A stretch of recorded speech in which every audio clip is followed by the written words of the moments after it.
So, I'm standing there in my own doorway, staring at my mother-in-law's tear-streaked face. My father-in-law is right beside her, red-faced and looking like he's about 2 seconds from trying to punch a hole through my wall. You can't just throw our daughter out onto the street. He's practically screaming, spit flying from his mouth. She made one mistake. A drunken mistake. You're supposed to be her husband, for God's sake. You took vows. I just looked at them, completely, utterly calm. It was weird, actually. I should have been furious, heartbroken, something. Instead, I felt this strange, cold clarity. I reached back to the little table in my entryway, picked up a single sheet of paper, and handed it to him. "You're right," I said, my voice perfectly even. "I was her husband, but we're correcting that. And this is her final bill for her share of the expenses before her belongings are placed on the curb." The look on their faces, man. Pure, unadulterated shock. Like a fish trying to understand astrophysics. They thought they were here for a dramatic intervention, to shame me into forgiving their precious daughter. They were not prepared for a spreadsheet. Yeah, let's back up about 6 weeks, to the night my perfect little life decided to spontaneously combust. My wife, Chloe, and I were that couple. You know the one. The couple all your friends hate just a little bit because you seem to have it all figured out. We'd been together for 8 years, married for 5. We met in our early 20s, two dumb kids who grew up together. We bought a house in a nice, quiet suburb 2 years ago. We both had good careers, a great circle of friends, and we just started talking, seriously talking, about having kids. Life was good. Perfect, even. Or so I thought. Looking back, there were little signs. Tiny little red flags you ignore because you're happy and in love. Chloe loved attention. She was the life of every party, the person everyone was drawn to. I loved that about her. But sometimes, it felt like if she wasn't the center of the universe for 5 minutes, she'd start to fizzle out. She also had this thing where she could never, ever be wrong. Any argument, no matter how small, would turn into this masterclass of mental gymnastics where somehow, in the end, it was my fault. She once burned dinner so badly the smoke alarm went off, and by the end of the night, I was apologizing for buying the wrong kind of olive oil. I wish I were kidding. And then there was Chad, her work husband. It was a running joke. "Oh, Chad got me coffee this morning. What a sweetheart. Chad and I totally nailed that presentation today. Chad thinks I should get bangs." It was always Chad, Chad, Chad. I'd met him a couple of times at company parties. Smarmy guy with a cheap suit and 2 white teeth. I told Chloe it made me a little uncomfortable, and she'd just laugh. "Oh, honey, don't be silly. It's just a joke. He's like a brother to me." A brother. Right. The night it all went down started like any other Tuesday. She had a team-building happy hour with work. She texted me around 7 p.m. "Hey, having so much fun. Gonna have one more and then head home. Love you." One more turned into, well, a lot more. She stumbled through the door at 2 a.m. I was already asleep, but the noise of her bumping into the wall woke me up. She was a mess. Crying. Makeup smeared all over her face. Reeking of tequila and something else. Perfume. Not her perfume. "Chloe? What's wrong? Are you okay?" I asked, sitting up. She just collapsed onto the foot of the bed in a heap of tears and drunken apologies. "I'm so sorry, baby. I'm so sorry." Sorry for what? What happened? And then she said the words that vaporized our marriage in a single sentence. "I slept with Chad." She sobbed it out. The whole cliché story. They were the last ones at the bar. They were both so drunk. One thing led to another. They went back to his apartment, and it was the biggest mistake of her life. It meant nothing. It was just a stupid, drunken mistake. I waited for the explosion, the rage, the gut-wrenching pain. I waited to scream, to cry, to throw something. But it never came. Instead, a switch flipped in my brain. It was like a circuit breaker tripping. The emotional part of my brain just shut down. All the noise, all the love and history and shared jokes, it all just went silent. And in that silence, there was only one simple, ice-cold thought. Okay, it's over. I didn't yell. I didn't even raise my voice. I just looked at her, this stranger crying on my bed, and said, "You need to go sleep on the couch. We are not discussing this while you're drunk." She looked stunned. But baby, please. Talk to me. Yell at me. Say something. I have nothing to say to you right now. I said, my voice flat. Go to the couch. She eventually did, and I laid back down in bed, staring at the ceiling for the rest of the night. I didn't sleep. I just planned. It was the strangest feeling. Like my life was a business that had just suffered a catastrophic failure, and I was the CEO, calmly and logically planning the liquidation. The next morning, when she came into the kitchen, her eyes all puffy and red, I was already up, drinking coffee. I'd packed a duffel bag for her. Her toothbrush, a few changes of clothes, her laptop. I placed it on the kitchen island between us. What's this? She whispered. It's a bag, I said, taking a sip of coffee. You need to leave. The shock on her face was almost comical. It was like she genuinely expected a hug and a "we'll get through this." Leave? What do you mean, leave? You're kicking me out. You cheated on me, Chloe. In our marriage. That's a line. There's no coming back from that. So yes, you need to leave. You can go to your parents' place for now. Give me your key. That's when the waterworks started again. The begging, the pleading. It was a mistake. One night. Are you really going to throw away 8 years over one stupid mistake? I love you. It meant nothing. The fact that it meant nothing makes it worse, I said, still calm. You blew up our entire life for nothing. That's not a mistake, Chloe. That's a character trait. The key. She threw it on the counter, sobbing, grabbed the bag, and stormed out, slamming the door behind her. The second the door closed, I locked the deadbolt. And then, I just finished my coffee. I wasn't a man who just lost his wife. I was a man who had just removed a threat from his home. The first week was the digital onslaught. A constant barrage of texts, calls, and voicemails. At first, they were apologetic. I'm so sorry, I'll do anything. I can't eat, I can't sleep. I miss you. Then they got angry. How can you be so cold? Are you really this heartless? You're just going to throw me away like I'm trash? I didn't respond to a single one. I just blocked her number. Then came the flying monkeys.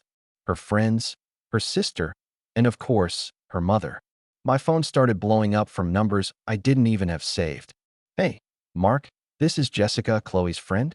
I think you're being really unfair. Mark, it's Susan, Chloe's mom. My daughter is a wreck. She made a mistake, but she loves you. Don't let your pride destroy your marriage. I blocked every last one of them.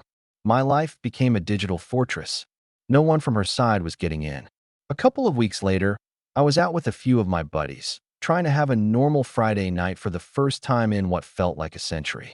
We were at a local bar, just having a beer, and I was actually starting to relax. And then she walked in. Chloe. She was dressed to kill. Makeup perfect, hair done, wearing a dress I knew for a fact she'd bought for my birthday last year. She made a beeline for our table. My friends all went silent. Mark, she said, her voice trembling for dramatic effect. Can we please just talk? There's nothing to talk about, Chloe, I said, not even looking at her. Please, she said, putting her hand on my arm. In front of your friends, I'm begging you. Don't do this to us. I know we can fix this. It was a performance. A calculated ambush designed to use public pressure and my own friends' discomfort to manipulate me. The old me would have caved. The old me would have hated the scene and done anything to make it stop. But the new me? The new me just felt tired. I slowly removed her hand from my arm. I took out my wallet, dropped a 20 on the table for my beer, and stood up. I looked at my friends. Sorry, guys. Night's over. And I walked out of the bar without another word, leaving her standing there alone in the middle of the room.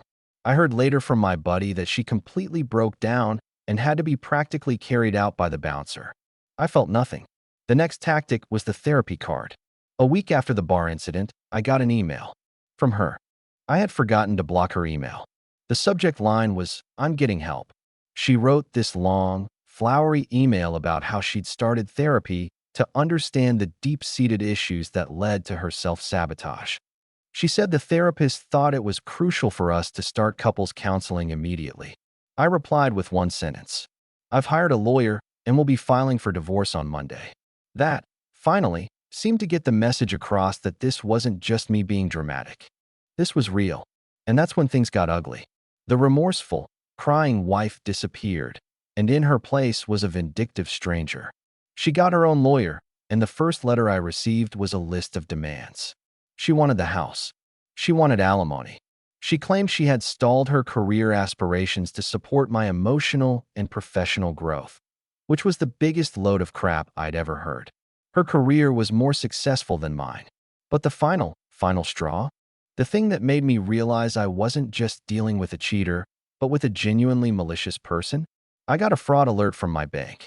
A transfer of $20,000 from our joint savings account to her personal account had been attempted. That was almost everything we had. My bank, thankfully, had flagged it as unusual and frozen the account pending my approval. She had tried to drain our life savings. That was it. The last microscopic speck of sympathy I might have had for her, for the woman I once loved, evaporated. This wasn't about a mistake anymore. This wasn't about love or heartbreak. This was war. She had tried to financially ruin me. And that brings us back to my doorstep. 2 days after her failed bank heist, her parents showed up, unannounced. They didn't know about her trying to take the money. They were still operating on the "our poor, sweet daughter made one little mistake" playbook. So after I handed my father-in-law that piece of paper, he just stared at it, bewildered. "What is this? Utilities? Mortgage? What the hell is this, Mark?" "That," I said calmly, "is a bill. For the past 6 weeks, I have been paying 100% of the bills for a house that she owns 50% of. Since she has now made it clear, by trying to steal all of our money, that we are no longer a team, I'm treating this like a business arrangement. She owes me half. That's her half of the mortgage, the electric, the water, the internet, everything. I also included a line item for boxes and packing tape." My mother-in-law gasped. "You're charging her for boxes?" "I am," I confirmed, "because I have spent the last 2 days packing up every single thing she owns. Every shoe, every piece of jewelry, every stupid decorative pillow. And if she and her outstanding balance are not gone from my life within 48 hours, all of those boxes will be going into a storage unit in her name, and she can deal with the monthly bill. Or they'll be put on the curb. I haven't decided yet." "You monster," her father seethed. "After everything she's given you." I almost laughed. "Let me be crystal clear with you both," I said, my voice dropping. The cold calm was still there, but now it had an edge. "Your daughter didn't just make a drunken mistake. Your daughter systematically dismantled our marriage. She cheated. She lied. She tried to manipulate me in public. And when none of that worked, she tried to steal $20,000 from me. She is not sorry she did it. She is sorry she has to face consequences. Consequences that, frankly, you two should have started teaching her about 20 years ago." I took the bill from his stunned hand and tucked it back into his suit pocket. "The divorce is non-negotiable. Tell her to have her lawyer contact mine. Now get off my property." And for the second time in this whole mess, I closed the door on a member of her family and felt absolutely nothing but relief. The aftermath was messy, but swift. The divorce went through. Her attempt to drain the bank account looked really bad in front of the judge, and her ridiculous claims for alimony and the house were thrown out immediately. We sold the house, split the profits 50-50 after she paid me back what she owed from that bill I gave her parents. She got her stuff from the storage unit I ended up having to rent. I heard through a mutual friend that she and Chad actually tried to make a go of it. Apparently, it lasted about 3 months before it imploded in a spectacular fashion. Turns out a relationship built on lies and betrayal doesn't make for a very strong foundation. Shocker, right? Last I heard, she had to move back in with her parents. As for me, I got a new apartment in a part of the city I'd always wanted to live in. I spent a year working on myself. I hit the gym hard. I got a therapist, not to fix me, but to understand what I'd been through and to make sure I never ignored red flags like that again. I reconnected with friends and family who had been trying to support me all along. I found peace in the quiet. I learned to enjoy my own company again. And I can honestly say, I'm happier now than I ever was in the last few years of my marriage.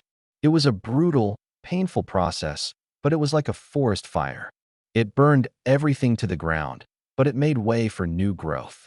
So yeah, that's the story of how my picture-perfect marriage turned into a complete dumpster fire and how I learned that sometimes the coldest reaction is the only one that can protect you from the heat.